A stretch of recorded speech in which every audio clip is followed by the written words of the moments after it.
Hi friends, எல்லாரும் எப்படி இருக்கீங்க? இன்னைக்கு வீடியோவில் என்ன பார்க்க போறீங்கன்னா கத்திரிக்காய் வறுவல். வாங்க இது எப்படி செய்யலான்னு பார்க்கலாம்.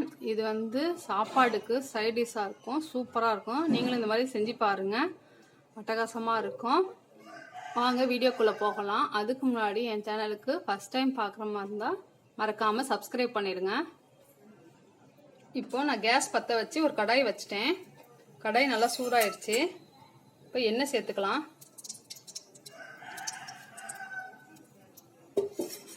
எண்ணெய் நல்லா சூடாகட்டும். எண்ணெய் நல்லா சூடாயிடுச்சு. இப்போ இதோட கடுகு, உளுந்தம்பருப்பு, கொஞ்சோண்டு கடலைப்பருப்பு, கொஞ்சோண்டு சீரகம் இது சேர்த்து தாளிச்சிடலாம். நல்லா பொரியட்டும். எல்லாம் நல்லா பொரிஞ்சிருச்சு. அடுத்தது என்ன சேர்க்க போறோம்னா ஒரு பெரிய வெங்காயம், ஒரு தக்காளி, ஒரு பச்சை மிளகாய், கொஞ்சோண்டு கருவேப்பிலை இது எல்லாத்தையும் சேர்த்தே வதக்கிடலாம்.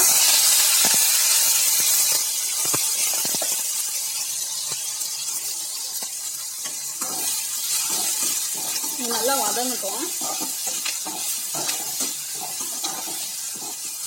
இல்லை வேணா கொஞ்சோண்டு லைட்டாக உப்பு சேர்த்துக்கலாம். நான் கொஞ்சோண்டு மட்டும் உப்பு சேர்க்குறேன்.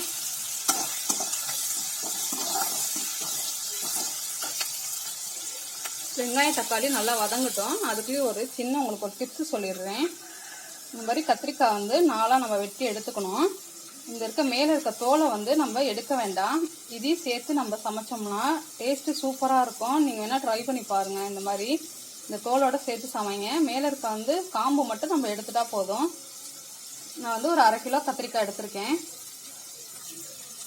வெங்காயம் தக்காளி நல்லா வதங்கிருச்சு. இப்போ இதோட நம்ம கத்திரிக்காய் சேர்த்துக்கலாம். இந்த மாதிரி கத்திரிக்காவை நாளாக வெட்டி வச்சுருக்கேன். இது நம்ம சேர்த்துக்கலாம்.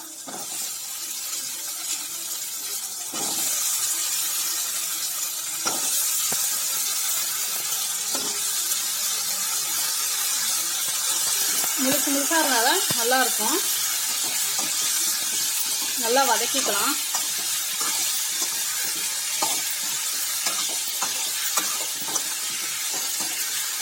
நல்லா வணங்கணும். பாருங்க, கத்திரிக்காய் நல்லா கலர் சேஞ்ச் ஆயிருக்கு. இது மாதிரி நல்லா வதக்கிக்கிட்டே இருக்கணும். இப்போ அடுத்தது கொஞ்சோண்டு மஞ்சத்தூள் சேர்க்கலாம்.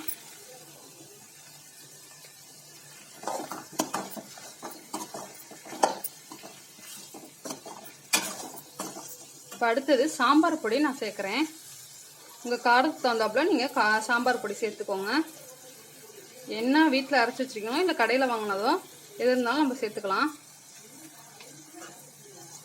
உங்கள் காரத்துக்கு தகுந்தாப்புல நீங்கள் எடுத்துக்கோங்க. வேணா கொஞ்சோண்டு நம்ம மிளகாத்தூள் கூட சேர்த்துக்கலாம். நான் கொஞ்சோண்டு மிளகாத்தூள் சேர்க்குறேன். நாங்கள் ரொம்ப காரம் சாப்பிட மாட்டோம், அதனால் கொஞ்சமாக சேர்க்குறேன். காரம் நல்லா சாப்பிட்றாங்க, நீங்கள் மிளகாத்தூள் ஜாஸ்தியாக சேர்த்துக்கலாம். 1 ஸ்பூன் நல்லாவே சேர்த்துக்கலாம். நல்லா இது வணங்கணும். இப்போ கத்திரிக்காய் வணங்குறதுக்காக தேவையான உப்பு மட்டும் நான் சேர்க்குறேன். நல்லா கிளறிக்கலாம்.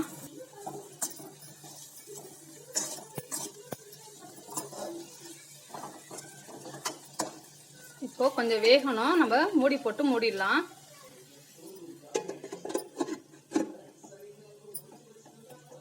ஒரு 10 நிமிஷம் கழிச்சு நம்ம ஓப்பன் பண்ணி பார்க்கலாம். இப்போ 10 நிமிஷம் ஆயிடுச்சு ஃப்ரெண்ட்ஸ். இப்போ நம்ம ஓப்பன் பண்ணி பார்க்கலாம். பாருங்க, நம்மளோட கத்திரிக்காய் எவ்வளோ இருந்துச்சு. இப்போ பாருங்க எவ்வளோ சுண்டி வந்திருக்கு. இதுலேயே கொஞ்சம் தண்ணி விட ஆரம்பிச்சிருச்சு. உங்களுக்கு இன்னும் கொஞ்சம் வேகணும்னா லைட்டாக வேணா தண்ணி தெளித்து, ரொம்ப தண்ணி ஊற்றக்கூடாது. தண்ணி தெளித்து திருப்பியும் ஒரு 5 நிமிஷத்துக்கு மூடி வைக்கலாம் வேணா. இப்போ லைட்டாக நான் தண்ணி தெளிச்சுக்கிறேன். அவ்வளோதான், இதே போதும். இப்போ ஒரு 5 நிமிஷம் மட்டும் வேகட்டும். நல்லா வெந்துருச்சு. இந்த மாதிரி இப்படி கரண்டியில் அப்படி அழுத்தி பார்த்தோம்னா நல்லா உள்ளுக்குள்ளே இறங்கணும் கத்திரிக்காய்க்குள்ளே. அப்போ வெந்திருக்குன்னு அர்த்தம். இப்போ ஒரு 5 நிமிஷம் மட்டும் நம்ம மூடி போட்டு மூடிடலாம்.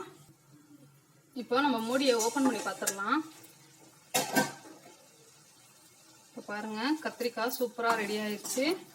நம்ம கடைசியாக கொஞ்சோண்டு தேங்காய் திருவி சேர்த்துக்கலாம். தேங்காய் உங்கள் விருப்பம் தான், நீங்கள் சேர்த்துக்கிறதும் சேர்த்துக்காததும். தேங்காய்க்கு பதிலாக கொஞ்சோண்டு கடலையும் வேர்க்கடலையும் கொஞ்சோண்டு எள்ளையும் லைட்டாக கொஞ்சம் கடாயில் வறுத்துட்டு நம்ம கடைசியாக வந்து இது பொடி பண்ணி இல்லை சேர்த்தோம்னா டேஸ்ட்டு டிஃப்ரெண்ட்டாக இருக்கும். என்கிட்ட இப்போ வேர்க்கடலை இல்லாததுனால நான் வந்து தேங்காய் திருவி சேர்த்துருக்கேன். அவ்வளோதான் ஃப்ரெண்ட்ஸ், நல்லா நம்மளுக்கு கத்திரிக்காய் வறுவல் சூப்பராக ரெடி ஆயிடுச்சு. இது தயிர் சாதம், ரசம், சாம்பாருக்கெல்லாம் செம்ம டேஸ்ட்டாக இருக்கும். நீங்களும் இந்த மாதிரி உங்கள் வீட்டில் ட்ரை பண்ணி பாருங்கள். இப்போ நான் கேஸ் ஆஃப் பண்ணிவிட்டு ஒரு பவுலுக்கு மாற்றிடுறேன். அவ்வளோதான் ஃப்ரெண்ட்ஸ், கத்திரிக்காய் சூப்பராக ரெடி ஆயிடுச்சு. இந்த கத்திரிக்காயில் இருக்க நான் தோல் சொன்னேன் பாருங்கள், அதை சாப்பிட்டு பார்த்து நீங்கள் செஞ்சு சாப்பிட்டு பார்த்துட்டு சொல்லுங்கள் எவ்வளோ சூப்பராக இருக்குன்ட்டு கமெண்ட் பண்ணுங்கள். இந்த மாதிரி என் சேனலுக்கு மறக்காமல் சப்ஸ்கிரைப் பண்ணுங்கள். பிடிச்சிருந்தா லைக் பண்ணுங்கள். நம்ம நெக்ஸ்ட் வீடியோவில் நம்ம பார்க்கலாம்.